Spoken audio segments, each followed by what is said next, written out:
উফ ভাইয়া, তোমার গার্লফ্রেন্ডের জন্য আর কতক্ষণ রোদে দাঁড়িয়ে থাকবো? আসলে রোদে আপনি একা দাঁড়িয়ে নেই, আমিও আছি। আর ঝগড়াটা কিন্তু আমার আপু আর আপনার ভাইয়ার মধ্যে হচ্ছে। সে তো দেখছিই, কিন্তু ঝগড়া থামাতে এসে আমি যে আপনার মায়ে পড়ে যাব সেটা তো স্ক্রিপ্টে ছিল না। তাই নাকি?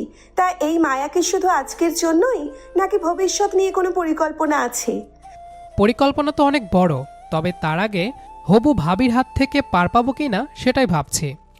তাহলে পুরো গল্পটা শুনেই দেখুন না, আমাদের এই ঝগড়া আর প্রেমের শেষটা কোথায় হয়। এতক্ষণ শুনছিলেন সারাংশ, এবার আসি মূল গল্পে। উফ ভাইয়া, আর কতক্ষণ এভাবে অপেক্ষা করতে হবে? আর একটু অপেক্ষা করো, এখনই এসে যাবে। হয়তো রাস্তায় জ্যামে পড়েছে। এই বলে আরও কিছুক্ষণ অপেক্ষা করতে লাগলাম। আসলে আজকে আমি ভাইয়ার গার্লফ্রেন্ডের সাথে দেখা করতে এসেছি। অনেক দিন থেকেই ভাইয়াকে বলেছি দেখা করিয়ে দাও, দেখা করিয়ে দাও, কিন্তু ভাইয়া কাজ আছে বলে এড়িয়ে যেত। আর আজকে ওর গার্লফ্রেন্ডের জন্মদিন, তাই আমি এক প্রকার জোর করেই ভাইয়ার সাথে এসেছি। একমাত্র হবু ভাবি বলে কথা, না দেখলে কি হয়। আরও কিছুক্ষণ অপেক্ষা করার পর ভাইয়ার গার্লফ্রেন্ড এলো, আর সাথে একটা মেয়ে। ভাবিকে দেখেই ভাইয়ার রাগ শুরু। এতক্ষণ লাগে আসতে? আধা ঘন্টা ধরে দাঁড়িয়ে আছি।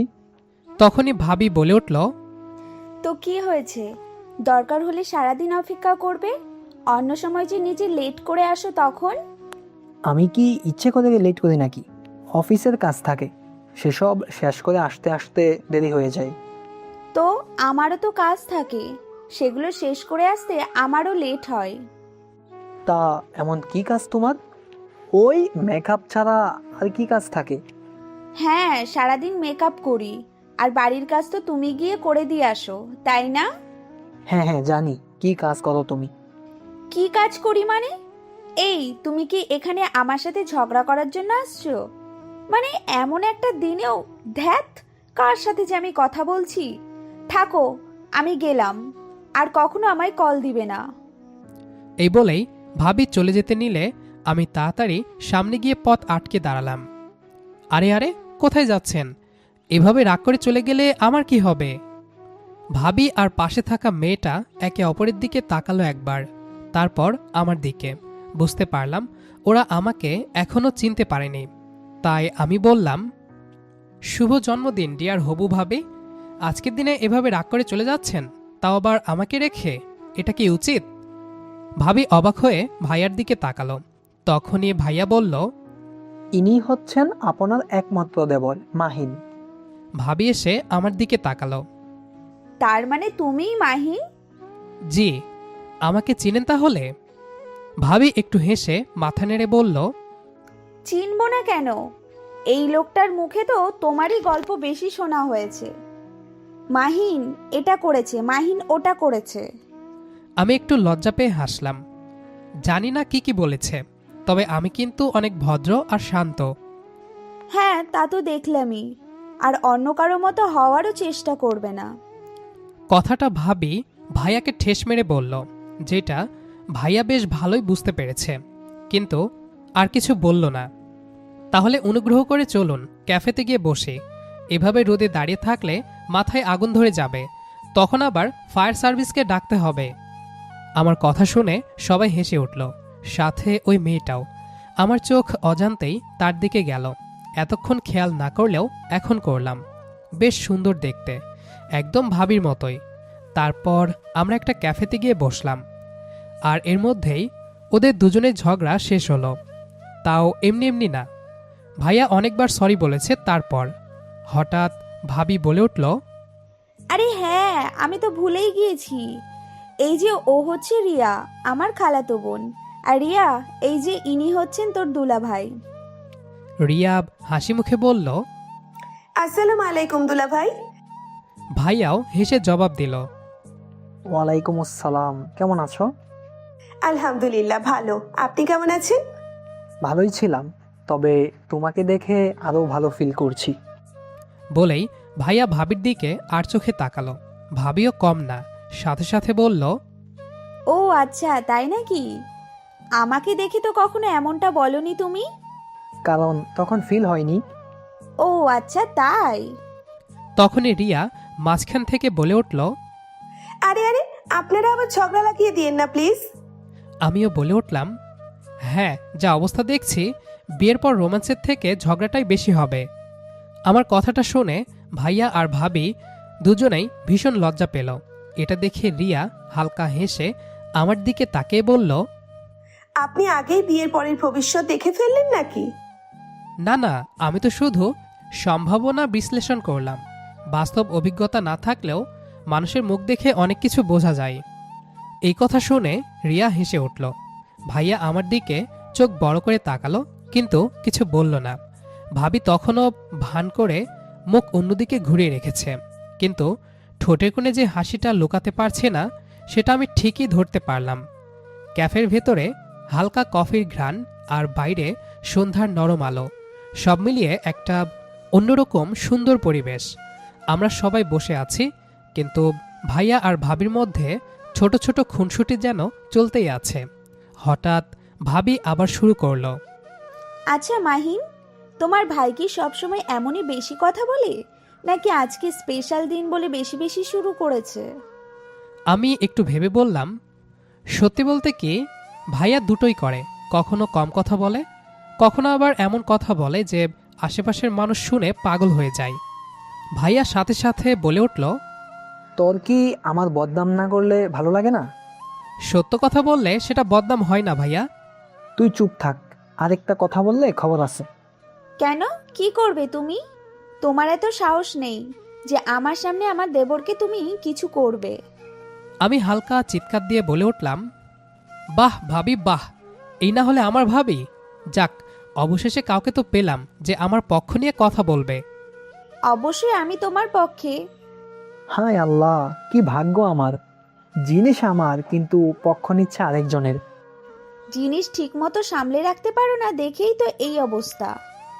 এ কথা শুনে আমি আর রিয়া হেসে উঠলাম, আর ভাইয়া মুখ ভেঙচে দিয়ে অন্যদিকে তাকালো। ঠিক তখন ওয়েটার এসে কেক নিয়ে এলো, ছোট্ট সুন্দর একটা চকলেট কেক, আর ওপরে খুব সুন্দর করে লেখা হ্যাপি বার্থডে মাই হানি। লেখাটা আমি একটু জোরে জোরে পড়লাম, হ্যাপি বার্থডে মাই হানি। তখনই রিয়া বলে উঠল, ওহো, কি ভালোবাসা! এইটা শুনে ভাইয়া আর ভাবি তো লজ্জায় শেষ। ভাবি বড় বড় চোখ করে ভাইয়ার দিকে তাকালো আর ফিসফিস করে বলল, এখানে এইসব লেখার কি দরকার ছিল? নাম দিলেও তো পারতে। আরে আমি কি জানতাম নাকি যে ওরা আসবে? মাহিন তো জোর করে আমার সাথে এসেছে। তোমার মাথা। তখনই আমি বলে উঠলাম, আরে আরে কুল, এত লজ্জা পেতে হবে না, আমরাই তো। আর এখন কিন্তু কেক কেটে ফেলা উচিত। দেখো কেকটা কিভাবে তাকিয়ে আছে। আমার কথা শেষ হতেই রিয়া হেসে কেকটার দিকে তাকালো। হ্যাঁ সত্যিই তো, কেকটা তো মনে হচ্ছে আমাদের দিকে তাকিয়ে বলছে আমাকে খাও না, আর কতক্ষণ এভাবে রাখবে? ওর কথা শুনে সবাই হেসে উঠল। ভাইয়া একটু লজ্জা পেয়ে কেকটার দিকে তাকালো, তারপর ধীরে ধীরে বলল, আচ্ছা আচ্ছা ঠিক আছে, আর নাটক না, এখন কেক কাটো সবাই। ভাবি একটু থমকে দাঁড়িয়েছিল। আগের রাগ অভিমান সব মিলিয়ে মুখটা এখন একদম নরম, চোখে একটু চকচকে ভাব। ভাইয়া আস্তে করে ওর দিকে ছুরি এগিয়ে দিল। নাও এবার কেকটা কাটো। এই ছোট্ট কথাটাই যেন ভাবির ভেতরের সব অভিমান গলিয়ে দিল। সে একবার ভাইয়ার দিকে তাকালো, তারপর হালকা শ্বাস নিয়ে ছুরিটা হাতে নিল এবং চোখ বন্ধ করল। ক্যান্ডেলের আলোটা তার মুখে পড়ছে, আর সেই মুহূর্তটা যেন একটু থমকে গেল। ক্যাফের শব্দ, মানুষের কথা সব যেন দূরে সরে গেছে। কিছুক্ষণ পর সে চোখ খুলল। আমি চাই আজকের এই দিনটা শুধু জন্মদিন না হোক, বরং আমাদের সব ভুল বোঝাবুঝির একটা সুন্দর শুরু হোক। এই কথাটা শুনে ভাইয়া একটু চুপ হয়ে গেল, তারপর ধীরে ধীরে মাথা নেড়ে বলল, ঠিক আছে। রিয়া ফিসফিস করে আমার দিকে তাকিয়ে বলল, দেখছো, ঝগড়া দিয়ে শুরু, কিন্তু শেষটা একদম সিনেমার মতো। এটাই তো রিয়েল লাইফ, স্ক্রিপ্ট ছাড়া ড্রামা। তারপর ভাইয়া আর ভাবি একসাথে কেকটা কাটল। কাটার মুহূর্তে ক্যান্ডেলের আগুনটা একটু কেঁপে উঠল, যেন সেই মুহূর্তটাকে সিল করে দিল। চারপাশে তালি পড়ল। রিয়া সবচেয়ে বেশি এক্সাইটেড হয়ে হাততালি দিচ্ছিল। তারপর ওয়েটার কেক প্লেটে করে দিতে শুরু করলো। প্রথম টুকরাটা ভাইয়া নিজে হাতে তুলে ভাবির দিকে এগিয়ে দিল। এই নাও। ভাবি একটু অবাক হয়ে তাকালো, তারপর ধীরে ধীরে সেই টুকরোটা নিল। কিছু সেকেন্ড কেউ কিছু বলল না। কেক খেতে খেতে পরিবেশটা ধীরে ধীরে হালকা হয়ে গেল। আগে সেই টান টান ঝগড়ার জায়গায় এখন ছোট ছোট হাসি, চোখাচোখি আর লুকানো খুনসুটি। বাইরের সন্ধ্যার আলো আরও গাঢ় হচ্ছে। ক্যাফের কাচের জানালা দিয়ে শহরের লাইটগুলো জ্বলে উঠছে ধীরে ধীরে। তারপর একসময় আমি বলে উঠলাম, এত সুন্দর একটা দিন, অথচ একটা সেলফিও তোলা হলো না। হ্যাঁ তাই তো, তোর ফোন দিয়ে ছবি তুল, তাহলে ক্যামেরা ভালো আছে। তারপর আমি ফোনটা বের করে সবাই একসাথে সেলফি নিলাম। তারপর আমি আর রিয়া একটু অন্যদিকে চলে আসলাম, যাতে ভাইয়া আর ভাবি আলাদা কথা বলতে পারে। সাইডে যেতেই রিয়া আমাকে উদ্দেশ্য করে বলল, ছবিগুলো কিভাবে পাবো? আপনার হোয়াটসঅ্যাপ নাম্বার দিন, আমি ডকুমেন্ট করে পাঠিয়ে দিব। ওকে, লিখুন। তারপর আমি নাম্বারটা লিখলাম। রাতে ফ্রি হয়ে দিলে হবে নাকি এখনই দিব? সমস্যা নেই, ফ্রি হয়ে দিয়েন। রিয়ার নাম্বারটা সেভ করে আমি একটু হেসে বললাম, ওকে। তো আপনি কিসে পড়েন? Inter first year. আর আপনি? Honours second year. ও আচ্ছা। এভাবে আরও কিছুক্ষণ কথা বলার পর ভাইয়া আর ভাবি আসলো। ভাইয়া আমাকে উদ্দেশ্য করে বলল, মাহিন চল, এবার চলে যেতে হবে। তখনই আমার কিছু একটা মনে পড়ল। আমি সাথে সাথে পকেটে হাত দিলাম। তারপর একটা সুন্দর ব্রেসলেট বের করে ভাবির দিকে এগিয়ে দিলাম। এইটা আমার তরফ থেকে ছোট্ট একটা গিফট। ভাইয়া আমার দিকে চোখ বড় বড় করে তাকিয়ে বলল, এইটা আবার তুই কখন কিনলি? গতকালকেই কিনে রেখেছিলাম। এইসবের কি দরকার ছিল মাহিন? তুমি হচ্ছ ছোট, তুমি উল্টো আমাদের থেকে নিবে। সেটা তো নিবই ভাবি, তবে অনেক বড় কিছু, তখন কিন্তু মানা করতে পারবে না। কথাটা আমি রিয়ার দিকে তাকিয়ে বললাম। কেন দেব না? অবশ্যই দেব। তুমি শুধু বলো কি চাও। এখন না, সময় আসুক, তারপর বলবো। ঠিক আছে, আজ তাহলে আসি। ঠিক আছে, ভালো থাকবেন, আবার দেখা হবে কোনো একদিন।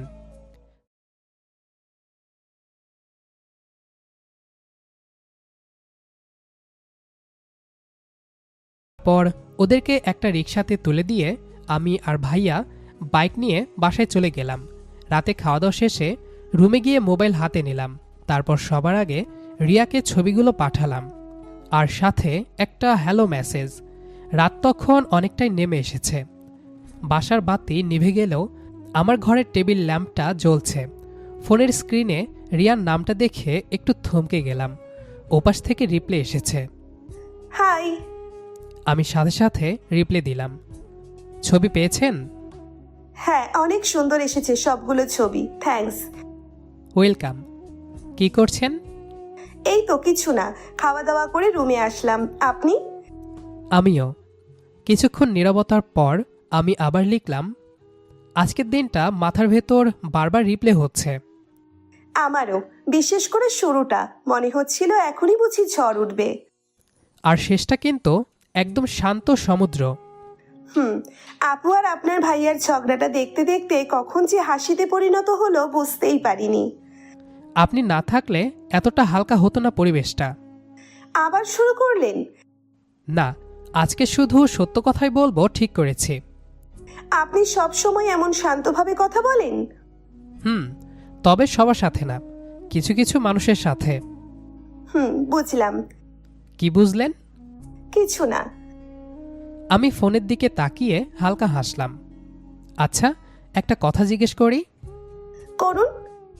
আজকে প্রথম দেখায় আমাকে কেমন লাগলো আপনার? ওপাশে কয়েক সেকেন্ড চুপ, তারপর রিপ্লাই, সত্যি বলবো? অবশ্যই।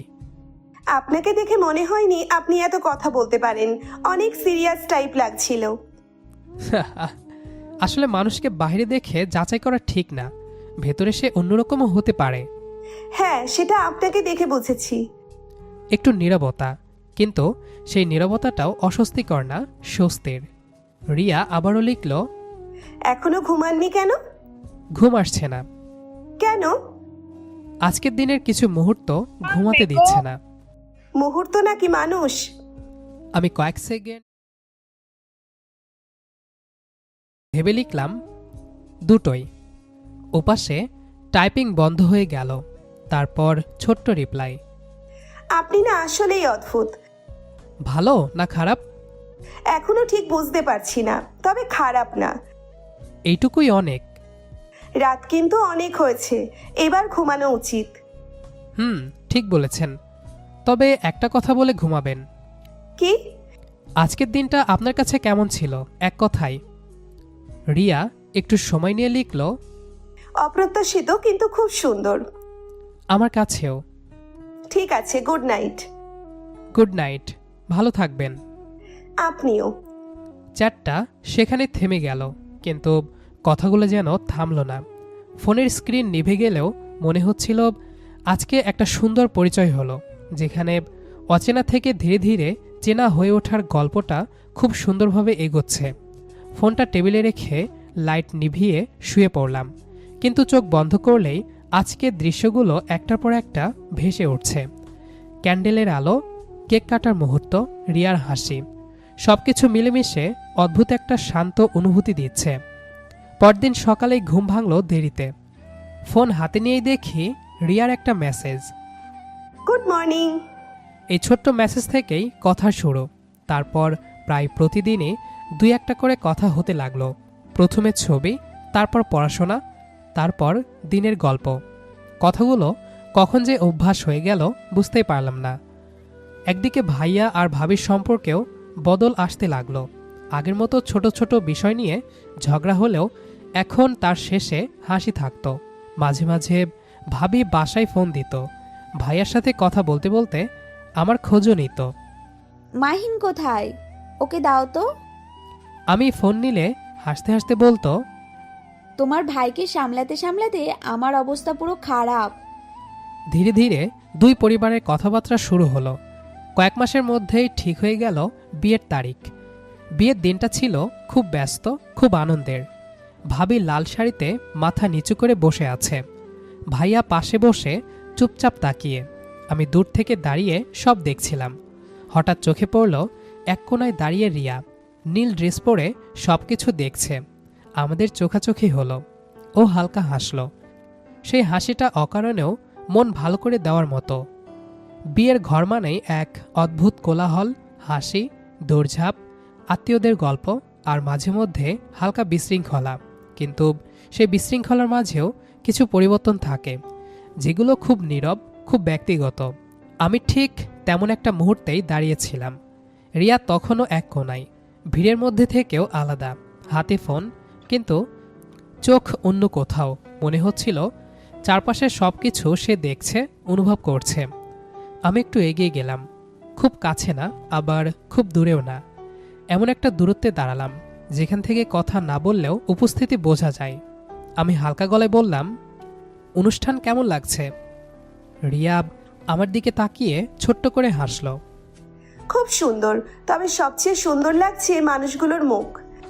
কার মুখ সবচেয়ে বেশি সুন্দর লাগছে? রিয়া চোখ নামিয়ে বলল, যারা মন থেকে খুশি তাদের মুখই আলাদা লাগে।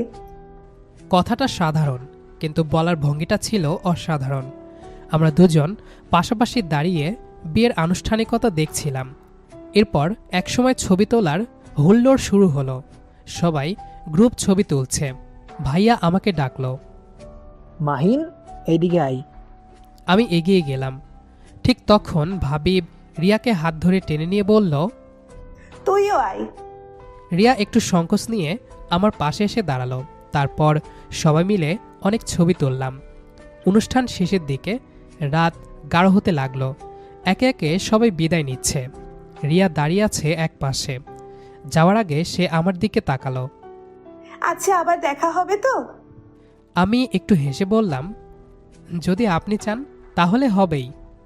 রিয়া উত্তর দিল না, শুধু মাথা নেড়ে হালকা হাসল। সেই হাসিটা যেন অদৃশ্য একটা সেতু হয়ে রইল আমার মাঝে। বিয়ের পরের দিনগুলোতে কথা আরও নিয়মিত হতে লাগলো, কোনো বিশেষ কারণ ছাড়াই। সাধারণ কথার ভেতরেই অস্বাভাবিক এক টান তৈরি হচ্ছিল। কখন আপনি থেকে তুমি হয়ে গেলাম কেউ টেরও পেলাম না। তারপর ধীরে ধীরে প্রেম, কিন্তু এই বিষয়ে ভাইয়া কিংবা ভাবি কেউই জানে না। কিন্তু অনেক ভেবে ঠিক করলাম এভাবে না বলে থাকা ঠিক না। তাই একদিন সুযোগ বুঝে ভাবির সাথে কথা বললাম। ভাইয়া তখন অফিসে ছিল। ভাবি, একটা কথা বলবো? ভাবি সন্দেহের চোখে তাকালো। তোমার এই মুখ দেখে মনে হচ্ছে বিশেষ কিছু বলবে। হ্যাঁ, তেমনটাই। তাহলে বলো। আমি একটু ইতস্তত করে বললাম, আসলে ভাবি, রিয়াকে আমার ভালো লাগে। ভাবি 2 সেকেন্ড চুপ, তারপর হঠাৎ ভ্রুকুচকে বলল, কি বললে রিয়াকে?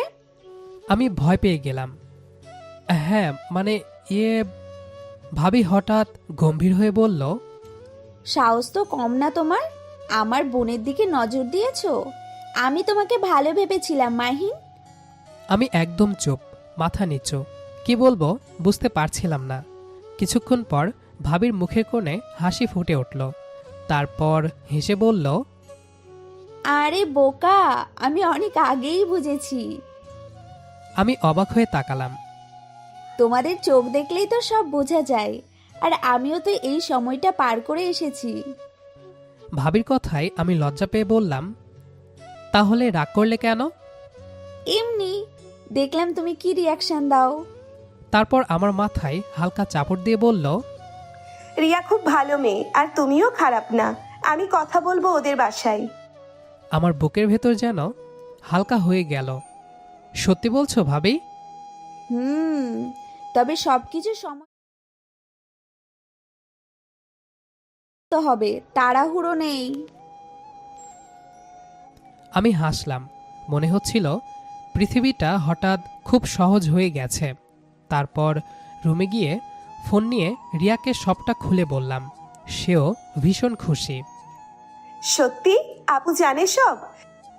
হ্যাঁ, আর সবচেয়ে অবাক করা ব্যাপার, সে অনেক আগেই বুঝে ফেলেছিল। আমি এখন হাসবো নাকি লজ্জা পাবো বুঝতে পারছি না। দুটোই করতে পারো, তোমাকে দুটোতেই ভালো লাগে। আবার শুরু করেছো? আজ থামতে ইচ্ছে করছে না। কেন? কারণ আজকে প্রথমবার মনে হচ্ছে তোমাকে নিয়ে স্বপ্ন দেখা অন্যায় না। রিয়া কিছুক্ষণ চুপ, তারপর লিখল, তুমি জানো আমি খুব ভয় পেয়েছিলাম যদি কেউ ভুল বোঝে। এখন আর ভয় আছে? না, এখন অদ্ভুত এক শান্তি লাগছে। আমারও মনে হচ্ছে আমরা আর লুকিয়ে কথা বলছি না, খোলা আকাশের নিচে দাঁড়িয়ে কথা বলছি। আচ্ছা একটা কথা বলি। বলো। তোমার সাথে কথা বলতে বলতে কখন যে সময় চলে যায় বুঝতেই পারি না। সময় যায় কিন্তু কথা ফোরায় না। যদি কোনোদিন কথা ফুরিয়ে যায়? তাহলে চুপ করে বসে থাকবো, তবুও ভালো লাগবে। তুমি সবসময় এমন কথা বলো কেন? কারণ তুমি শোনো। তুমি না আসলেই অদ্ভুত। খারাপ অদ্ভুত? না, অদ্ভুতের মতো অদ্ভুত, আর সেটা আমার ভালো লাগে। তাহলে একটা কথা বলি। বলো। তুমি আমার জীবনে খুব শান্তভাবে ঢুকেছ, কিন্তু এখন পুরো জায়গাটা নিয়ে নিয়েছ। আমি তো কিছুই করিনি। করেছ, আমার প্রতিটা দিনের মধ্যে ঢুকে গেছ। তোমাকে খুব আপন মনে হয়। মাহিন, বলো। তোমার সাথে কথা না বললে এখন দিনটাই অসম্পূর্ণ লাগে। তাহলে তো বিপদ। কেন? কারণ আমিও একই সমস্যায় ভুগছি। তাহলে? তাহলে হয়তো এটা শুধু ভালো লাগা না। তাহলে কি? তুমি বলো। না, তুমি বলো। আমি ভয় পাচ্ছি। কেন? যদি তুমি হেসে দাও। আমি হাসবো না। নিশ্চিত? হুম। আমি তোমাকে ভালোবেসে ফেলেছি। ওপাশে অনেকক্ষণ কোনো রিপ্লাই নেই। টাইপিং আসে, আবার চলে যায়। তারপর ছোট্ট একটা মেসেজ। আমি ভেবেছিলাম তুমি আগে বলবে না। কেন? কারণ আমি অনেক আগে থেকেই একই জায়গায় দাঁড়িয়ে আছি। মানে আমিও যে তোমাকে ভালোবাসি। আমি ফোনের দিকে তাকিয়ে শুধু হাসছিলাম। আমাদের গল্পটা খুব শান্তভাবে শুরু হয়েছিল, তাই না? হ্যাঁ। শেষটাও যেন এমনই শান্ত, সুন্দর আর একসাথে হয়। ইনশাল্লাহ হবে। কথা দাও। কথা দিলাম। তাহলে আজ একটা কথা বলো। বলো, কি শুনতে চাও? তোমার মনের কথা, যা তোমার মনে চলছে তাই বলো। আমার মন বলছে তুমি পাশে থাকলে জীবনে আর কিছুর অভাব থাকবে না। বাহ, এত প্রেমিক পুরুষ হলে কবে থেকে? তোমার প্রেমে পড়েছি যবে থেকে। আচ্ছা শোনো না, বলো। বলছি ঘুম আসছে না, একটা কিছু দাও না। কি দিব? আরে বুঝো না? না বললে বুঝবো কিভাবে? আরে একটা মা। এই, এবার কিন্তু বেশি বেশি হয়ে যাচ্ছে। আচ্ছা ঠিক আছে, আর চাইবো না। সত্যি? তবে একটা কথা বলবো? বলো। আজকে সারাদিন যত কথা বলেছি সব মিলিয়ে মনে হচ্ছে তোমার সাথে কথা বলাটা এখন আমার দিনের সবচেয়ে প্রিয় অংশ। তুমি এমন কথা বললে আমি অজান্তেই যেন কোথাও হারিয়ে যাই। দেখো আবার যেন পথ না ভুলে যাও। ওপাশ থেকে হাসির ইমোজি এলো। আমি আবার লিখলাম, রিয়া, বলো। উম্মাটা তাহলে সত্যি বাকি রইল? হুম। কিন্তু আমার এখনই দরকার। এত তাড়া কেন? কারণ ঘুম আসছে না। আচ্ছা, চোখ বন্ধ করো। করেছি। কল্পনা করো আমি খুব কাছে দাঁড়িয়ে আছি। হুম।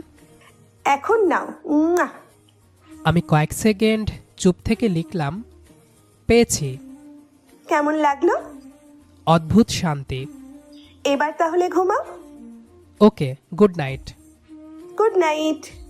এভাবেই চলতে থাকে আমাদের দুষ্টুমিষ্টি প্রেম। গল্পের শেষটা তো শুনলেন। ঝগড়া দিয়ে শুরু হলেও আমাদের পরিণতিটা কিন্তু ছিল ভীষণ শান্ত আর সুন্দর। জীবনটা আসলে এমনই, কখনো কখনো অপ্রত্যাশিত মানুষগুলোই সবচেয়ে আপন হয়ে যায়। আমাদের এই ছোট্ট প্রেমের গল্পটি আপনাদের কেমন লেগেছে তা কমেন্টে জানাতে ভুলবেন না। ভালো লাগলে লাইক দিন এবং আমাদের পরবর্তী গল্পগুলো শুনতে চ্যানেলটি সাবস্ক্রাইব করে রাখুন। আজকের মতো বিদায় নিচ্ছি। সবাই ভালো থাকবেন। আল্লাহ হাফেজ।